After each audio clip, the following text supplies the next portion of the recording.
I'm gonna like, oh, now I'm gonna test myself. Indeed, it is me, old cock, long made with the big jib draw. There you go. Yeah, as far as I'm concerned, that's correct.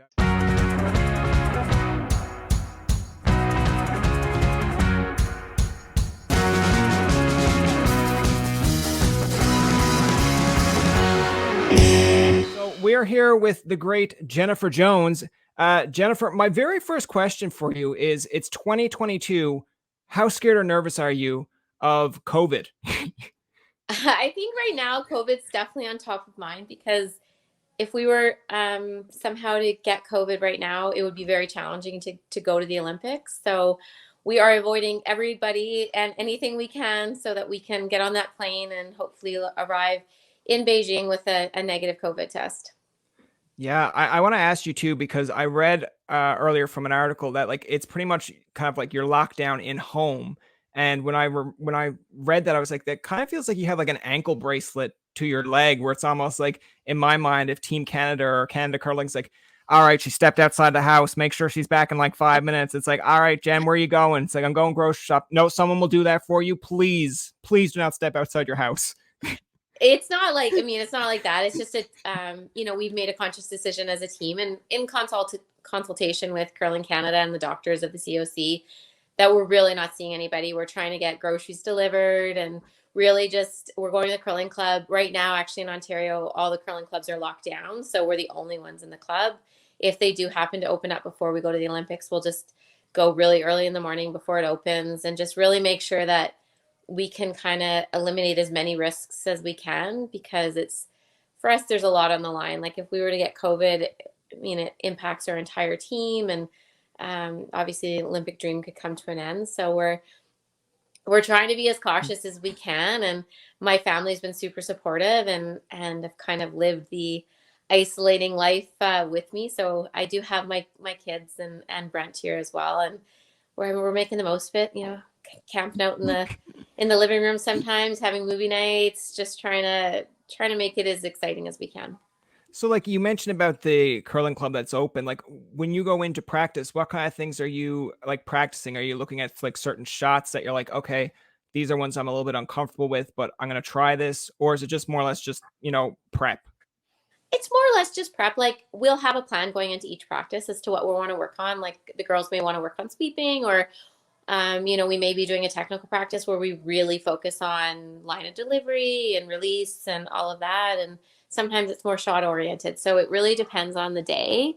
But we're feeling really good about practice and our plan. And the ice has been fantastic. The ice maker is just so amazing to work with. He just wants to make the ice as good as he possibly can for us. And I mean, what more could you ask for? So he's going above and beyond, and we have really good training conditions. So we're feeling pretty good despite obviously it being a little bit complicated. I don't know how else to explain no, that's fair. I mean, my biggest thing when I was doing a little bit of research, because I tell people on this pretty much podcast, it's like I know a little bit about you, but not everything, because if I know everything, it's like, what's the purpose? Yeah. It's like, yeah, someone's like, all right, I heard that story. It's like, but you didn't hear it from me. It's like, yeah, but I read it. But I was believe everything you read too. That is true. That's true. There are people out there that still think that I'm like Brian Tobin's like the premier of Newfoundland's son. I'm like, can you stop? Can you let it be? But I want to ask you, because doing a little bit of research, like you were kind of classified as a shy kid. So to me, it's interesting to see a shy kid be a curler and yelling, hard. I'm just like, wouldn't that be kind of like, excuse me, guys, I don't want to be like in your face or anything, but can you go a little bit harder? Like, I'm a little bit shy over here. But like, tell me a little bit about like how you kind of overcame shyness, because it feels like in sports, there's always like the one person that's like not going to be communicative, but in your role, you have to be that kind of leader and a communicator. Yeah, I think sports in general helped me. I played every sport, like baseball, volleyball, basketball, track and field. I loved them all. Like curling was really where I felt most at home. I grew up at the curling club. My parents were super involved in our curling club. So it just was a place where I felt super safe and comfortable. And I watched my parents curl since I was a little kid. So I understood the game, and I just couldn't wait to step on the ice and really participate. And I think curling was meant for like me in a sense that because I was a little bit shy, skipping was perfect because you still have your own a little alone time, but you're still a part of a team. And I really think that sports, it helped me gain confidence. It helped me even in my career gain confidence as a lawyer, and like just really come out of my shell and find my place. And that's why I always talk about it, because I want every shy kid out there to know that if you just find your passion, if you find something that you love, that you feel comfortable doing, it could change your life forever. Like it can make you feel so safe and so at home that you can just feel at peace and just really kind of accept yourself and feel comfortable in your own shoes, which is sometimes a little bit more challenging and easier said than done. So I try to talk about that a lot, because it really did change my life. And like now I can go and give a speech to thousands and thousands of people and it doesn't bother me, which I couldn't say when I was young, for sure. Yeah, I always feel like a little bit of a personal story there, but it's like when I was younger, I was never like, I always admired a class clown, even though like, because sometimes it's like, all right, we get it. Like, you don't understand what we're doing, but you want to get a joke. That's fine with me. But I always kind of admired it where it's like, you're literally overtaking a class with a joke or a comment and they like love you for it. And I was just like, I'm super shy. I don't want to talk. If someone knows me, they got to get to know me. But then when it was like public speaking, I could get up in front of like a group of adults, whatever, and I'd finish like top one or two. But then after like it's over, I'm like, okay, can you not talk to me for a bit? They're like, I don't understand you. You just spoke to 500 people, and now you want me to shut up because it's me and you. I'm like, yeah, well, it's different. It was planned. This is not planned. But yeah, I find a comfort zone is communication. With podcasting for sure, that's where I kind of find a niche, and I think it's important to find something you're comfortable with or a niche. With that being said, I know I'm wearing, so this is like the only kind of Canada thing I had. So I know it's hockey related, but I'm like, at least I think she'll admire that I'm at least Yes. making the attempt. Yes, I love it. Love Yeah. it. Go Canada, go. Yeah. Did Patriotism. Love did it. did your parents, Larry or Carol, really kind of force you in any way of curling? Because I know hockey parents are kind of like, if my kid doesn't learn how to skate by 5, I swear to God, were they like yelling at you and to say like, yell harder? Come on, Jen. No, I grew up in the most supportive environment where we could do whatever we wanted to try. Like they were super supportive, and whether that would be sports or anything else, they just supported my sister and I in everything that we wanted to try, and they were at every game, at every practice. But my dad was super outgoing, which is crazy because I was like not, and he was very very active until the last days of his life, very active at the curling club. And it was our second home. When I say that, it was literally our second home. Like we had every major event there. Like I met Santa Claus for the first time at the St. Vital Curling Club. Oh, really? And my daycare was at the club, and just so many life memories were there. We grew up there. So I grew up watching curling, loving curling. Sunday night dinners always had like the Blue Jays on. Like we just, it was a sports house, but curling was always a part of it. And it was me begging him to ask the junior program to allow me to start early. Like Oh, wow. back then, like they didn't let us start till we were around 13. And they finally let me start earlier. And after me like begging every day, and it was me poking him in the arm to wake him up on Sunday mornings to say, come and out and practice with me, and never the other way around. It was, and I don't know if they would have, I mean, we did kind of not force my sister, but encourage my sister to come with us. But it was never like, oh, we love curling, you have to play. It was definitely just whatever we love to do. And, but they were our number one fans in everything in life, really. So I can't, and that's what I'm trying to do with our girls, and just make sure that they know that we're there no matter what they choose. And I haven't even got them in curling yet, because I want them to try other things, because curling will be there, and they have 2 parents that know a couple of things about curling, so we can help them as they get older. And now's the time to try other things, and right now it's actually exceptionally hard to try anything. So I just want them to experience all the amazing things that life can offer, and then pick the one that gives them the most joy. It's funny when you mention that, because like obviously you want your kids to kind of pick their path of what their interest is. Sometimes I don't feel like sometimes to force them it can be somewhat helpful, because it's like, all right, like you might like this, but if you don't, just don't force it. But I have 2 brothers that played hockey, loved hockey, family that loves hockey, never into it. They would bring me down to like games when I was 5, and I would rather play with like my toy wrestlers for like 5 minutes and then run around the rink. And I'm like, this is great. And they're like, and then like, no, you're not coming anymore. I'm like, why? It's like, because they're playing and you're a distraction. You're just running around. I'm like, fair enough. But I think it's interesting that it was actually your volleyball coach that kind of made you, I guess, decide like whether you're going to do volleyball or curling. And it's weird to me because in a world you'd think he'd be like, well, she's a good volleyball player, we want her in volleyball. But he was kind of like, you're good at curling. Like you wanna give that a shot.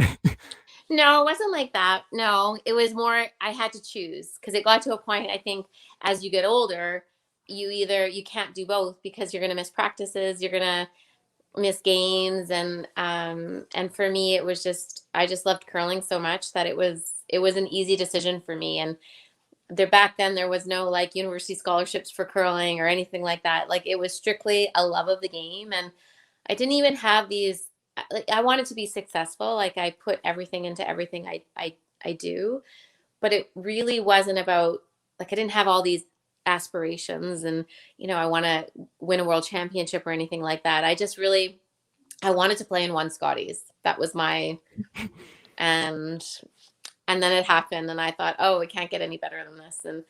And but it and I thought that was the dream. So for me it was just always, and it always has been, and it will always be until I stop playing, really for the love of the game. Like I truly love playing and I love being a part of just an incredible team. Like I've never lost that feeling of trying to be out the best in your teammates and being a part of this family that it's like you'll do anything for them. And I got all these extra sisters because of curling. And so I think that's why we've had success for a long period of time, is because it's never been about the win or the loss, but always just the love of it. And so even in a loss, there's joy, and we've always had a ton of joy and a ton of fun and a ton of gratitude. And so it's hard to walk away from that. Yeah, no, I think that's interesting because we've actually spoken to one of your extended sisters. We had Jill Officer on not that long ago. And I was like, Jill, like, do you know who Jennifer Jones is? And she was like, yeah, I've heard of her. And I was like, oh, that's good. But like, you have I guess, a relationship with her like way, way back, like from when you were probably like, I guess, kids. Because I think she had mentioned that you approached her to join her club. And I was like, oh, that's kind of interesting because when I'm like, say, 10 or 11 or 12, I'm not thinking of like, yeah, there's a good bowler or a good soccer player. But in my mind, I'm not thinking like a long-term goal of like, I want to keep this person around forever. I'm just kind of like, all right, let's just go through the motions. If you work out, you work out. But it's turned into, like you said, like an extended sister.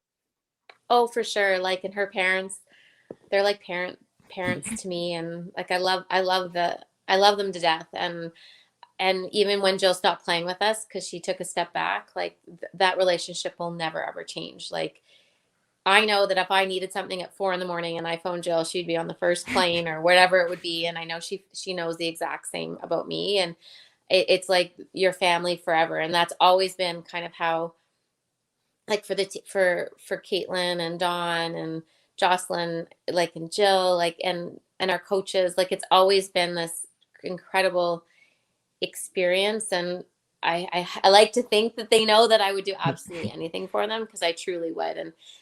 And I really believe that that's kind of I don't know, extra points on the scoreboard sometimes because we go out there and we're going to have fun regardless. And you don't necessarily feel the pressure of the magnitude of the event maybe, or the game that you're in or the shot that you're in. So it's been a fun ride. Like it feels like yesterday that I talked to Jill behind the Coke machine at the curling club and said, "Do you wanna curl together?" Yeah. I've always been a planner, so it feels like yesterday that happened, and it's been a long, long time now. Well, I think from now I could be a little bit off on this because obviously things change due to COVID and stuff. But I believe she's going to Beijing as well to be like I think it's like an advisor or some like a committee. But I mean, give her a call at 4 a.m. Make that point. Just be like, hey, I said this on a podcast that I call you like anytime something's up, and I want to be proven correctly here. No, I actually just talked to her the other day. We were just chatting, catching up, and yeah, she's going over soon. She's going over before us, and she's really excited about it. She loves the Olympics and what it represents. And I don't think she's going to be in our village for the first little while, but I know she comes later. So I'm sure we'll have a tea together and say hi. But she's one of my best friends, and she's going to be one of my best friends forever. But I never think of her as a best friend because I always think of her like a sister. And I just, love her to death, and so grateful that we got to experience so many life-changing moments together. That's fair. I think it's kind of because we mentioned this in her episode, and I mean we kind of hop all over the place on this like interviews, but like I had asked her, and there are people out there now that are like, really, you're gonna ask her this question? But it's like, I said to her, like, 2014 when you go to Sochi, it's like your first Olympics. You come home with gold, go undefeated. I think it's like the first team in Manitoba curling to do so as well, to come back with gold. And I was interested because I asked her, and then people were like, why would you say that? And I'm like, well, it's my show. It's like, I can ask, and if they get mad, they get mad. But like, I asked her, like, 2010, it was in Vancouver, and like, that's at home. Now, obviously, Sochi, your first one, like, I asked her, if you had your time back, would you change it? And she's like, no, because look at the outcome. But like, it's in Vancouver, it's in Canada. And like she said, it was just like not going well. It was just getting rockier and rockier. But like, when you look back at it, are you happy? Like, obviously you're happy for 2014, but 2010, just say 2014 isn't happened yet. Did it sting? Like, was it a little bit hard to digest because it was here in Canada for the Olympics? Yeah, obviously. And heading into those trials, we were actually, I think we were ranked number one in the world. Like, it wasn't like we were, kind of a hopeful. Like, we were definitely one of the favorites at those trials, and we just didn't perform very well. But I think, I think everything happens as part of the greater picture. And those trials taught us, I believe, how to win. So we understood what not to do. And obviously our performance at the trials heading into Vancouver was not our best performance. And after that, we sat down and just tried to figure out, okay, what can we do different? And we figured out what to do different. And then we went and played in the next trials and probably played better than we've ever played. And then we went and played at the Olympics, and we played as well or better than we've ever played. So at the biggest event of our lives. So no, I wouldn't change a thing. And as much as it would have been incredible to play at home in front of a Canadian crowd, Sochi was an Olympics of a lifetime. Like, they spared no expense, or some people, I don't know who it was, spared no expense, but it was, we really soaked up the Olympic experience because we could. All the venues were so close. We got to watch so many events and meet so many different people. And like, the NHL guys were there, which was fun to, all these people that you look up to and cheer for on TV, and you get to hang out and be teammates with them. So I got to go to Vancouver as a reporter. Oh, so nice. I got to experience the Vancouver games. Would have loved to have been on the ice. Don't get me wrong, but you can't change the past. And I believe that the past has contributed to what happened now. So I wouldn't change a thing. I want to ask you too, because now 2014, obviously winning gold, and now we're going back to 2022. Like, in that span, now I've mentioned this to Brad in past interviews, maybe 3 years ago, when he was just trying to get back to the Olympics. Now his was a big span, but like, I want to ask, like, has there things that have changed? Like, because obviously your first one, you're super pumped and excited to go. Like, the second one, I feel like just as exciting, but like, have there's been a few things where you're like, maybe not as nervous about, or maybe like a little bit more prepped? Well, I guess you know what to expect a little bit more because you've been there. But I feel like we had a pretty good sense going into Sochi, as much as, and people would try to sit you down and try to prepare you. And we really went in with our own perspective and our own kind of philosophy on how we wanted to experience the Olympics. And it was not really what people recommended, in terms of, like, we went to so many events and we were cheering on everybody we could. And I think for us, that's how we wanted our Olympic experience to be. So I don't think you necessarily need experience, but it does help. We know what to expect. But what's incredible about our team is that everybody's been to the games except for Jocelyn. So we get the experience of going to the Olympics from so many of our players, but in the same breath, we get to go to the Olympics for the first time through Jocelyn's eyes. So it's almost like this amazing, perfect little present all wrapped up, because I don't think that we would have any lack of excitement, but I'm just so thrilled that Jocelyn gets to go. And like, when we say all the time, we're going to the Olympics, like, there's COVID going on. There's all these kind of external challenges, but we've never lost sight of how grateful we are that we're going to the Olympics and we get to wear the maple leaf and we get to have clothes on with the Olympic rings on them. Like, it's crazy. Who gets to do that? So it's awesome. Like, and I'm as excited or even more excited now than I was 8 years ago. So I definitely doesn't lose any of its pizzazz. That's for sure. It's a very, very once in a lifetime, we've gotten to go a couple of times moment that you truly don't forget. I feel like Jocelyn, like, obviously has, again, excitement for the first one, but I feel like there's a little bit of a special factor there as well because of the involvement with the member of Gushu's team there. But it's just funny to me because, like, obviously watching Gushu win and then you win and then being on the podium, I was just still like, all right, sometimes you don't want to embrace it as, okay, these two are dating or engaged or whatnot. But like, I was like, you know what? Like, when are you ever going to get a moment like that again, per se? Like, I know I kind of bring back Vancouver just for the example of, like, because it was in Canada, but there was moments when you'd see like figure skating or speed skaters when they were like a couple, and then when one gets a medal, like the other one jumps. I'm like, that's very Canadian. It's at a very Olympic moment. So I kind of hope 2022 has like a Jocelyn moment where it's like, all right, both of them win gold, and then there's like this moment. I'm like, yeah, because people would frame that in Canada where it's like, yeah, it's like, this is a Canadian moment that happened or a Canadian history moment. Like, I know I'm not trying to take the spotlight away from you, Jennifer, but it's like, this is kind of a nice little couple thing that could happen. Oh, for sure. Yeah. For sure it is. And no fans are allowed to go over. So none of our family could go. Yeah. And Jocelyn and Brett's first Olympics, and they get to be there. Like, their special person gets to be there. It's incredible and exciting. And even better, they get to go in the venue. I mean, all of our friends and family were in Sochi, but we couldn't really see them at the venue right after we won because of security, and it's just not allowed. So we had to wait till we get to Canada House, and Jocelyn and Brett can be right there. So there's it all worked out, and I'm super happy for them that they have that, because it really does. There's so many people in our lives that without them we could never have experienced the things that we've experienced. And I know how important and special it was to have all of our family in Sochi. And so I'm very excited for the both of them that they get to share this moment together. Yeah, because I mean, we've had, I think, Laura Walker on when they were doing like in the bubble, and I had messaged her, I guess, prior to when Gushu won, and I mentioned like in Team Gushu's case, I'm like, do you get to go over? And she was like, no. I was like, oh, that gotta be like kind of bumming. Like, you want to be there for your partner, and you really can't, but you've been there pretty much through everything else, through like Briars, and like, it's sort of one of those moments where you're like, man, this is a moment that I want to be there for, and I just can't. So it's a little bit, I guess, kind of bittersweet in their case, where it's like, yeah, both of them are getting to go, and whatever happens, if they get gold, great. If it's silver, at least they're like, all right, well, we both have silver. Like, this is good. Mm-hmm.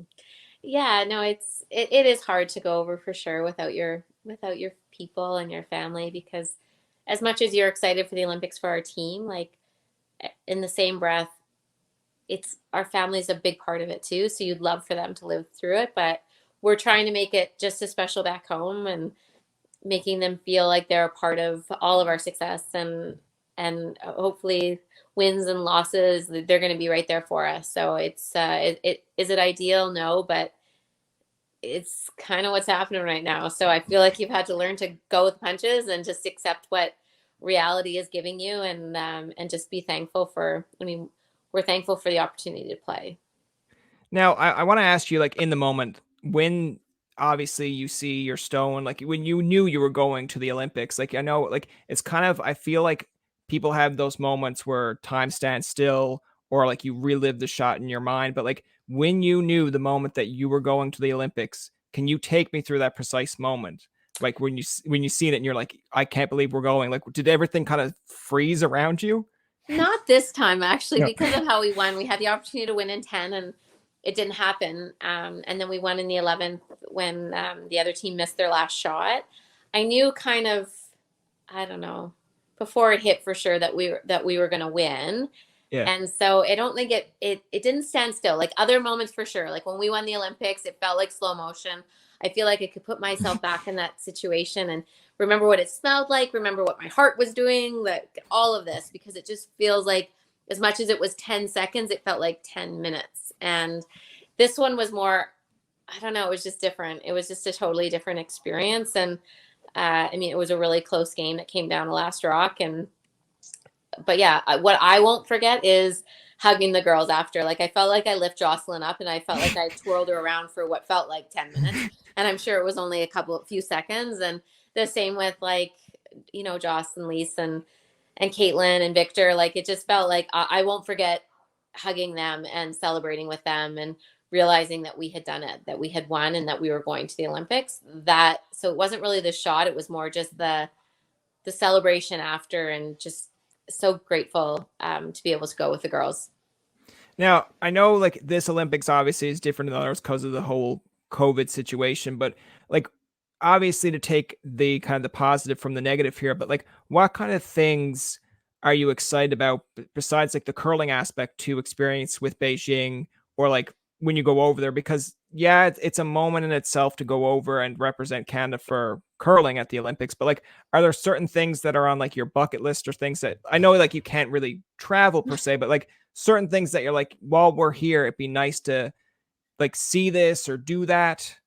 No, not this go round. Not even in Sochi, really, actually. Like, it's just when we went to the Olympics in Sochi, it was all just about experiencing the Olympics and like the torch and just seeing the rings and all of that.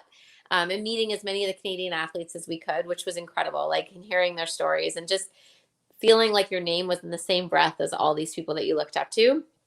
And these games, I think, will even be a little bit more so, because we really can't leave the closed loop system, which I'm not sure even what the closed loop system is yet, like where it goes, like if we're allowed to go to the mountain or any of that. Like, I truly don't actually know. We'll know when we get there. So I think, I mean, ideally we're going to be able to go to some events, like go to some hockey games, go to short track and figure skating, and like all of those ones that are in in Beijing. Yeah. I think they'll be all a part of the closed loop system. So if we can go and cheer on Canada, we will definitely be there. What's different about these games than Beijing is that the schedule is a little bit more hectic. Not super bad, but there was no mixed doubles in Sochi, so curling lasted a lot longer, and so it was just, you had a lot more downtime than maybe we'll have in Beijing. But I think it's just bucket list, take a picture with the rings like everybody does, see the torch. I don't know. Watch a Canada game. Yeah, if we could go to like some of the hockey games, that would be fun, or cheer on like some of the figure skating, short track, long track. Yeah, I haven't even looked at the schedule of when those events are and when we're playing, but we're gonna go and cheer on as many Canadians as we can.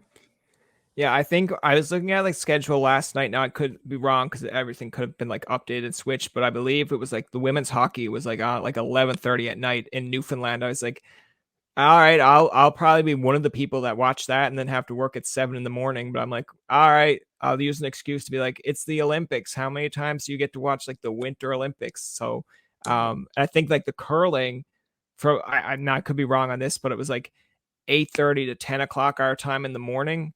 And I was like, okay. I was like, that's probably like nighttime for them over there. But I'm like, I guess they're trying to adjust it to like, try to figure out people's schedule. But yeah, I give them credit because it's like, all right, so we've got a mass audience. How are we going to appeal to everybody here? Like, how are we making this work? Because like, in fairness, who's getting up at like 3 or 4 in the morning to watch curling? Like maybe a relative or a teammate that's like, you know what? Yeah, I want to look at this, but I don't think I'd be getting up at like 3 a.m. if I'm like, I'll just videotape it or whatever, and then I'll watch it the next day.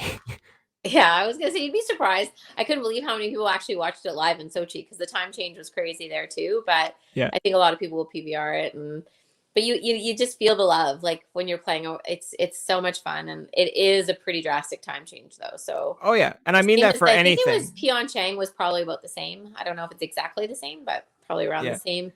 But yeah, our games are mostly like in the morning here or at night here. Yeah, and then there's a couple. I think we only have 2 that are like 2:30 in the morning. I don't. What depends on the time zone, but in the middle of the night, yeah. Yeah. I say that just like so people don't hop on me now, but it's like not just curling. I mean, for any sport that's on like 3 or 4 in the morning, it'd be like, Brian, it's like your brother is playing for Team Canada. I'm like, good for him. I'm sleeping. they'd be like, he literally phoned you. I'd be like, and again, I told him I was sleeping. I think I know my sister will be up. She'll be one of the people that sets her alarm, and she will be up. So I'm feeling the sister love here. Like she's a true fan. Well, that's good. I mean, I want to ask you, like, because you do have young kids. I believe it's like 9 and 5. Yes, they're So, 5. like, do they know? I guess in an aspect, like maybe to try to make it a little bit of, I guess, humble moment here, but like, do they know you are Jennifer Jones, the curler, or is it just like Jennifer Jones? That's my mom. She curls. Big deal. Like, I think Yeah, with yeah, it's kind of evolving. They used to actually wonder why their friends' parents weren't on TV because they just thought every parent yeah, was on TV. And so trying to explain that to them. And I remember actually we were in North Bay for the World Championship, and Isabella was with my in-laws, and they went out for something to eat, and somebody bought their meal for them. So no, and I said, "Don't you think that's funny that somebody bought your meal?" She's like, "Well, Mom, sometimes I'm on TV too because I like banter and stuff." So I mean, they've lived this kind of interesting life for sure. I think they're understanding it more and more. Maybe not Skyla, like the youngest. yeah, She still just doesn't. I'm just her mom, and I've always tried to be like that. Like a lot of even at their activities, I never would talk about it, and then all of a sudden, I remember getting a text from a bunch of the moms because they saw me on TV. They went to out for lunch, and they're in the lounge, and they see me on TV, and they're like, "We had no idea." Like they didn't know who I yeah, was, and they see it. So I try to just be my kid's mom yeah. for the most part. But Isabella's understanding it more. She actually has to do a speech on a famous Canadian, and she chose me. So she's doing some research. Easy enough. It's like, you know what? I'm looking on Wikipedia now, Mom. Is this correct? It's like, actually come to the source and I'll tell you. I know. So it's fun to watch them kind of understand and just ask me about some of the awards they've gotten and what they mean. And so as they get older, for sure, they're understanding more, and they're super into this Olympics for sure. Like they both understand, and they both want to wear all the Canada stuff. Like they ask for Canada stuff for Christmas, and they're going to get decked out, and I'm sure they'll watch almost every game and cheer as loud as they possibly can. And they're super proud of me, which is fun. Yeah, because I was gonna say, like, it has to be kind of a bit humbling, because I know it's to make it my own kind of joke here, but it's funny if you were like walked into like a PTA meeting and it's just like, all right, Jennifer Jones has arrived, give me my chair, and they'd be like, all right, relax, you're not a curler here, you're just someone's mom. But I mean, there has to be times where it's kind of, I guess, like not in a rude way, but humbling, where it's like, all right, like I am a mom for so many hours of the day where I'm just like the same as everyone else, ordinary, but then sometimes it's like a little bit extraordinary when you're great at curling. But I guess your kids kind of remind you or humble you at some points where it's like, all right, mom, relax. Like, come on, you're just our mom. Yeah, I don't know. I don't know if I've ever like lost that. Like I've always just kind of Yeah. been their mom. Like I still think it's crazy when like, people want your Yeah. autograph and all this kind of stuff. That's still exciting. It's Yeah. fun. Who gets to do that in their life? So it's just interesting because I honestly don't really ever bring it up. And then when some of their friends' parents figure it out, it's funny because they Yeah. just, they're just, why didn't you tell us? Well, You're because like, you're like, I'm their mom. Like, what did you want me to do? Just come in and be yeah, like, actually, so there's Skylar, and don't worry about her. She's fine now. You want to interview me because and then they'll be like, I know. all right, geez, who knew? I want to ask you too, just because I'm in Newfoundland. I do find it kind of interesting for some Newfoundland questions here, but like in 2005, you were down here and I believe it's like you won. I'm just trying to remember the championship here, but like, um, did you guys like celebrate? Because Jill Officer says that you did, and she's like, you went all out, and I'm like, all right, Jill, like, come on, you don't have to go too PG here, but like, did you kiss a cod? Did you get screeched in? How do you feel about getting screeched in? It was fun. So it was our first Canadian championship that we won, and we won in a very dramatic way. So it was very, very exciting. So we did celebrate. It was, yeah, I love Newfoundland. Like absolutely love the people, the culture. I've always felt at home there, and the friends that we made from that championship are still some of our closest friends. Like I love them. Like they're like family. They became family. And how amazing is that? But we did get screeched in actually at the opening banquet. And I actually remember I'm gonna like, oh, now I'm gonna test myself. Indeed, it is mule cock long made with the big jib draw. There you go. Yeah, as far as I'm concerned, that's correct. I've never had to get screeched in. Yeah, so we were screeched in and kissed the cod. So I'm a full-fledged screeched in Newfoundlander, I guess. But we've been back lots of times, and it's just a ton of fun there. I love the music. I love the culture. I love to visit. So if anytime I have the opportunity to go to Newfoundland, I jump at it. Just tell them when you come that you're already screeched in, because like, unless you like that kind of activity, because I mean, I listen, you wouldn't be the first one to say it. I was very surprised when Laura Walker, when I asked her like, hey, were you screeched? She's like, hated it, did not like it. I'm like, you know what, that's fair, because if someone told me, listen, before you can actually live here and we call you our own, these are the 3 things or so you gotta do, I'm like, you're nuts. I'm like, I'm just gonna go to the next province over. I didn't enjoy kissing the cod. That's fair. Yeah. But so I would call you a liar if you said it was the greatest experience of my life. I'd be like, your husband would not like that. No. And I think I kept my little certificate just so that I have it for the future, so that I don't ever. Yeah. But it's fun. I love traditions and culture, and like, I just love really embracing wherever we've traveled in the world. We really try to embrace the different culture and try to experience all the little moments that you don't get to otherwise experience in normal life. So I thought it was fun. Now, I know this might be a little bit more of an egotistical question, so I hope that you indulge in it, but feel free to give your own honest answer. But like, I feel like Canada's in safe hands when we have a 16-time Grand Slam. We've got 6 World Championships, 3 Scotties, golds, including the 2005 one here. On seats, I believe it was TSN had rooted you or ranked you number 1 in not just curling, but in women's curling as well. And I was like, all right, I feel safe that Jennifer Jones is going over to represent Canada. Now, obviously, I'm putting a lot of pressure on you by saying that, but like, how do you feel going in? Like, obviously, experience, you said, sometimes it can play a factor, but going from 2014 to this one, like, you have the experience, you've won gold before. Does that at least ease a little bit of pressure, knowing that you've got these accomplishments, like, I guess, in your resume? Yeah, no, for sure. It gives you like some confidence, and you understand like what it's going to be like at the event. Yeah. But I mean, it's an incredible field. It's a really tough field. It's a great field. We haven't had a lot of competitive games like since we won the trials, just because of situations out of our control. But we're training well. We're feeling good. We feel like we've been playing well all year. So all I can say is that we will use all of our experience, and we will keep curling until they tell us we can no longer curl. We will try our absolute best to represent Canada as well as we can, and see if we can get on that podium. And we're working as hard as we possibly can right now to be as prepared as we can be. Do you find it like, I know, like, obviously because of COVID, there's different ways to kind of keep you prepared in different situations, but like, I guess in an honest answer, do you find sometimes it can be a little bit like mentally draining? Like, you know, like you're trying to keep yourself like in shape, try to keep yourself like, make sure that you're at your peak performance. But like, are there times where you're like, oh my God, like, can we vary it up? Can we just do something different? Like, I'm getting annoyed of the same old same. I don't feel like that. I'm kind of a homebody anyway, so it's been pretty good for me. I like hanging out with my kids and my husband and watching movies and doing that kind of stuff. I mean, it is challenging. The kids are home all the time. They can't go to school because I can't have any contact with anybody. So even though schools went back in Ontario yesterday, my kids are staying home. So it's hard to balance that because they're young still. Like, Yeah. I need to cook for them and do things for them, and I need to sit down at homeschool with the little one.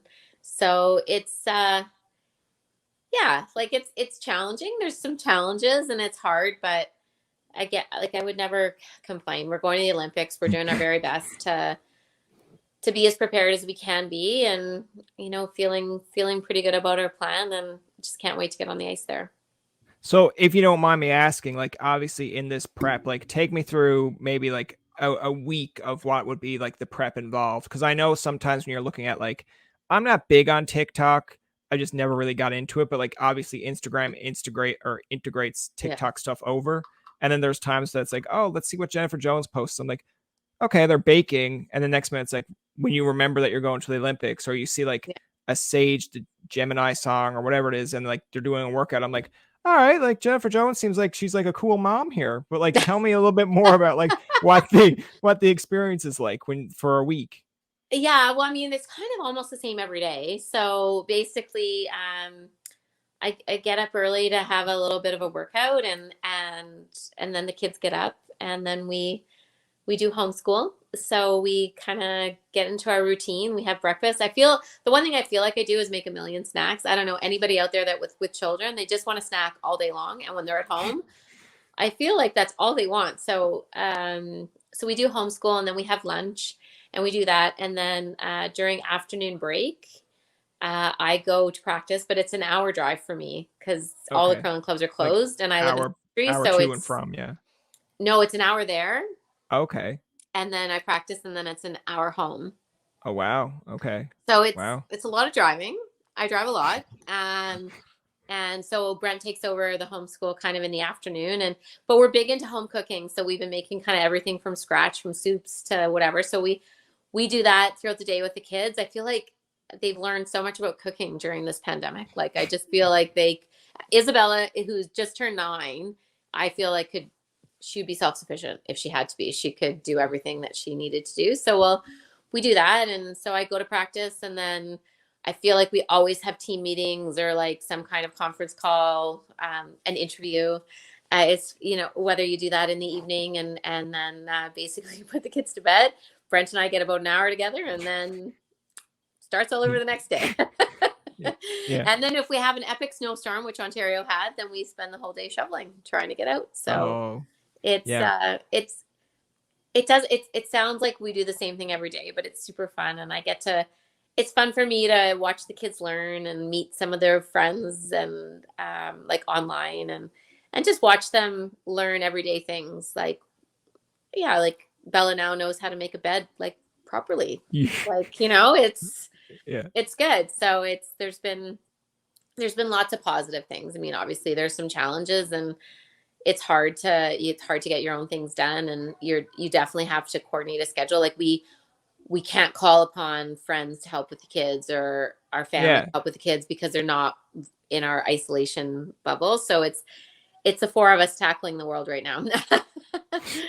I was going to say, when it comes to like Snowmageddon, we had Snowmageddon, I think, like when COVID first started or so. I think it was like 2 years ago. Yeah. And I was like, I look at it, and like our news stations down here, when they kind of broadcast like, well, Ontario got hit with like 48 centimeters or like certain parts of like Ottawa. I'm like, all right. And then they're like, it's just another day in Newfoundland. Like we get like wind, ice, snow, all in a combination. And some people are like, I'm okay if you want to drop 50 centimeters of snow, as long as it's soft and I can shovel it, great. But in here, it's like, all right, we just gave you snow. Here's some wind and some rain. Tackle that. And we're like, can you not, please? Like, where do you get your biggest inspiration from? Like, whether it be like a movie, a TV show, or like someone, like one day you overheard someone's like, wow, that's a really good quote. I like that.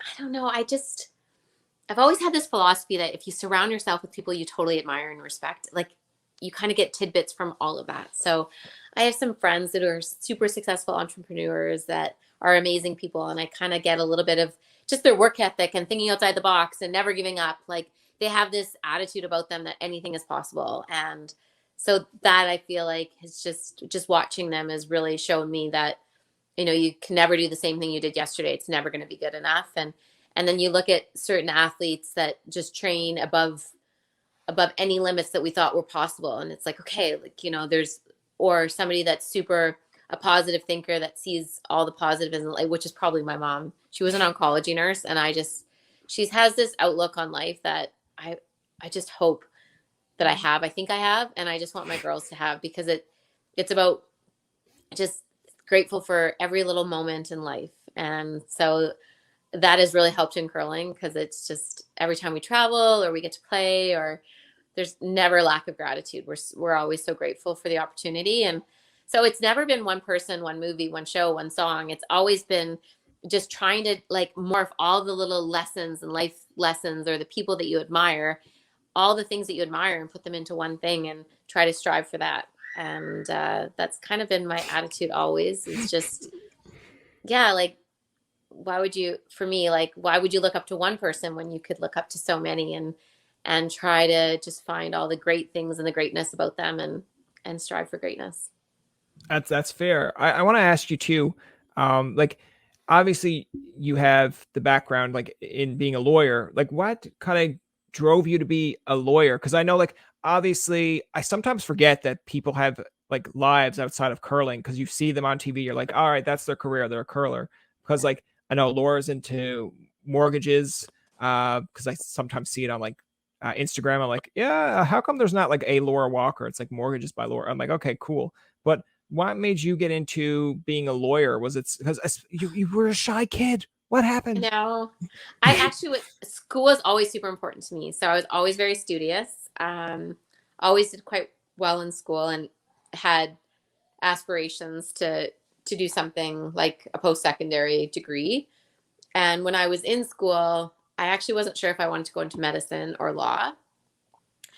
But then I had this passion for curling, this darn passion for curling that gave me so much joy. And I was astute enough to know that it would have been very challenging to go through med school at that time and still continue to play competitive curling. So I sat down and I wrote my LSAT and did very well on it, and just decided that I really liked business. I always thought, if I could go get my honors degree, like a business degree, but I thought I'll go get my law degree. So it was always with a business hat on. So I'm more of a corporate lawyer than Okay. like I don't go into the courtrooms, or like I'm not a litigator. Okay. See, in my mind when I hear lawyer, and I know like obviously TV and stuff makes it so dramatic, I'm thinking like Suits. And I'm No. like, yeah, it's like Jennifer Jones in Suits. That's great. No, Just I like drafted contracts, all the introvert stuff. But no, you still meet with clients and like transactional work. I love that because you're a part of a team, and I love being a part of a team, and sports taught me that. So law actually really fit in well to all of my kind of personal attributes and what I loved. And then I found a company that would support me being a lawyer and giving me the flexibility enough to chase my dreams. And super fortunate. I'll never forget. It was Charlie Spiring who really kind of allowed me to continue to have a career and chase my dreams at the same time. And I will be forever grateful. He's one of my dearest friends, and I'll be forever grateful to him for that, because he's a big reason that I sit here today. That's awesome. I want to ask you too, like, have you ever seen the show How I Met Your Mother? No, I haven't actually. Oh, okay. Because I was gonna say, like, there's a character in it, and I think he's a lawyer. But like, once he tells his other friends, like, even if it's just in passing of like correcting them, he just goes lawyered, and I'm like, yeah, that would be like what I imagine, like in the house of Jennifer Jones, where it's like Skylar actually says, it's like, you didn't do that. It's like, actually, it's you don't do that, lawyered, and it's like, Yeah. Mom, stop, please. It's funny because they always forget that I'm a lawyer. Like I still do. I still do practice. I'm a licensed practicing lawyer, but we don't talk about that so much. They just, for them, like I'm their mom, and I curl, and I'm on TV, and I give some speeches sometimes. And so the other day we were talking about, because Isabella's doing the speech on me, so we were just talking about exactly what I did. And so she wants to be a champion curler and a lawyer. She just wants to do everything I did. Yeah, so it's fun like to watch. Follow Mom's footsteps. Yeah. Yeah. I want to ask, like, again, I'm just looking at some random ones here, but like, one of the ones that they asked, because I'm just looking at what people obviously inputted before we did this interview, but someone had asked, like, why was obviously 2022 was going to be a highlight for you, but like, what is the highlight so far of your career? Oh, it's hard to top the Olympics. Like, it's obviously this interview. Jen, what are you doing? Oh, what sorry. Are you doing? Yes, No. Of course. No, yeah. no. It's hard to top the Olympics. It's hard to top standing on top of the podium at the Olympic Games, like listening to the flag, and it's just this moment that. But I like, as far as the Olympics go, the semifinal win is such a big win. I'll never forget that game. And the two world championships in North Bay and Vernon, we were so lucky there in Canada, and phenomenal crowds. And then obviously our first win in Newfoundland, like it was off a spectacular shot, and the crowd went crazy. So being a part of that moment in curling history was was really cool. And it's a shot that's replayed all the time. And just the Newfoundland fans were unbelievable. I think they made it even more spectacular. So Yeah. I can't choose one. And I think I'm very lucky that I can't choose one, because there's been so many crazy, great moments.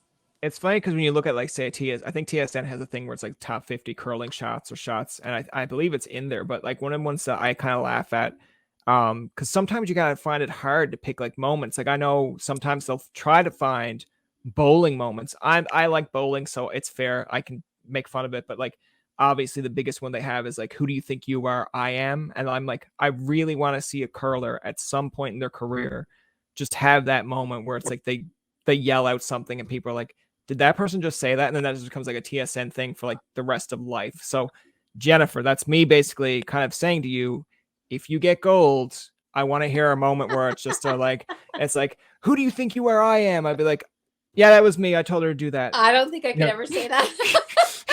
Sorry. Well, you could at least like, I don't know, blow kisses to an invisible crowd, or like pretend to shake hands to people that aren't there. And then they'll be like, she's in the moment. Let her be. Yeah. Well, I will see if I can remember. Hopefully there's a moment to do that in. If that's fair. The last question I want to ask you is, I know it's maybe a little bit more bittersweet in this one, but like obviously through all highs, there are lows as well. Like, what have you taken from something like when you've gotten defeated in curling or something didn't go your way? Like, what's something that you've taken out of that to get to the next level? I remember losing a big game early in juniors, and actually, I think it's changed my curling career forever. I was so worried about losing the game that I didn't even actually enjoy it. Like, I was so nervous to lose that, yeah, it kind of escaped me, and there was no joy out of actually playing the game. And I vowed I would never do that again. And so I can tell you, in every single game, big game, small game, every single game that we play, there's genuine joy and gratitude and enjoying the moment. And I believe it's why we've been able to perform well in big games for the most part. Like, obviously you're going to have your moments, but I think it's added to our success is just having, for me personally, like just having that outlook and knowing that at the end of the day, it's okay to lose. You want to win, but you don't have to. It's not going to change who you are. It's not going to change a lot of things. And it's just about, let's just go out there and see what we can do and see what happens. And it's added a lot to my career. Hopefully you'll come back with gold, and then we'll be like, Jennifer Jones came back on and she chose my podcast to talk about how great gold is. You got it. All right. That's going to do it for this episode of Tobin Tonight. Our thanks to Jennifer Jones for coming on to the show. Remember, you can find past, present, and future episodes on TobinTonight.com, Spotify, and iTunes. Follow us on Twitter, like us on Facebook, and leave a comment or two. From Tobin and myself, this is Jacob saying, thank you for listening and good night.